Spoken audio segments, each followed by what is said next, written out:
Krisdianti dengan NIM 2312121057, Program Studi Bimbingan dan Konseling Islam dari kelas 4B, UIN Raden Massaid Surakarta.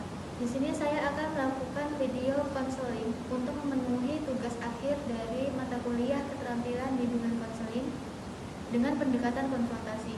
Lalu apa sih konfrontasi itu? Perkenalkan, nama saya Siti Nurhadijah. Saya kuliah semester 2 di program Bimbingan Konseling Islam di kampus UIN Raden Massaid Surakarta. Jadi sebelumnya perkenalkan, nama saya Krisdianti, biasa saya dipanggil Dinda. Enggaknya boleh nama saya ditambah adik atau ibu, senyamannya Mbak jadi kayak gimana. Gimana nih Mbak perasaan Mbak di minggu ini? Saya cuma nggak nyaman, nggak enak hati sama teman saya sih Mbak, tapi saya bingung harus gimana. Boleh diceritakan lebih lanjut apa sih yang terjadi antara Mbak dan teman Mbak? Dia sempat ngomong ke saya, kamu tuh sok pintar banget sih pas saya jawab di kelas.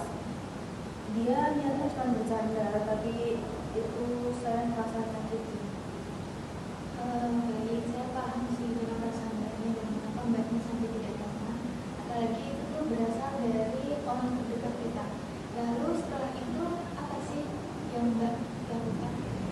Saya cuma bisa diem terus nggak ngomong apa-apa, tapi setelah itu saya jadi malas ngobrol sama dia. Saya mendengar dua hal di diri Mbaknya. Yang pertama, Mbaknya ini merasa sakit hati karena omongan dari temannya Mbaknya.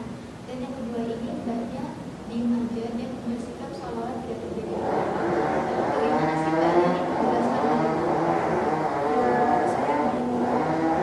Saya bingung ngomong, saya takut dia lebih marah terus makin ngejar saya. Kehadiran Mbak itu wajar ya, tapi gimana sih kalau Mbaknya kalau semisal perasaan itu tuh nggak diungkapkan?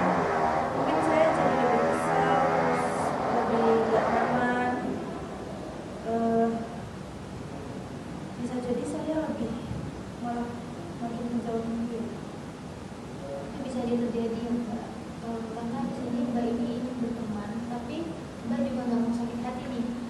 Terus ada nggak sih Mbak ini memikirkan untuk menyiapkan waktu untuk membicarakan hal itu dengan temannya Mbak walaupun hanya sebentar? Mungkin bisa sih cuma pas berduaan aja, tapi saya masih ragu sih.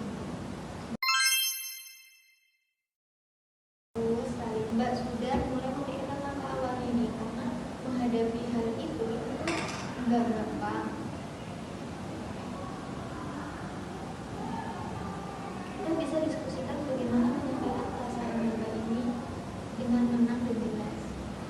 Iya, saya coba pikirkan lagi. Terima kasih ya Mbak sudah mendengar curhatan saya. Sama-sama, saya senang sekali Mbak bisa terbuka hari ini. Walaupun memang butuh langkah selanjutnya, saya siap mendengarkan. Itulah tadi praktek video konseling dengan pendekatan konfrontasi yang dimana di suatu situasi ada seorang mahasiswi yang merasa sakit hati karena perkataan dari teman dekatnya. Jadi kita bisa mengambil nilai dari video itu bahwa kamu punya hak untuk menyampaikan perasaanmu. Jangan pernah ragu untuk menyampaikan perasaanmu karena komunikasi adalah kunci dari suatu hubungan. Sekian dari saya. Apabila ada perkataan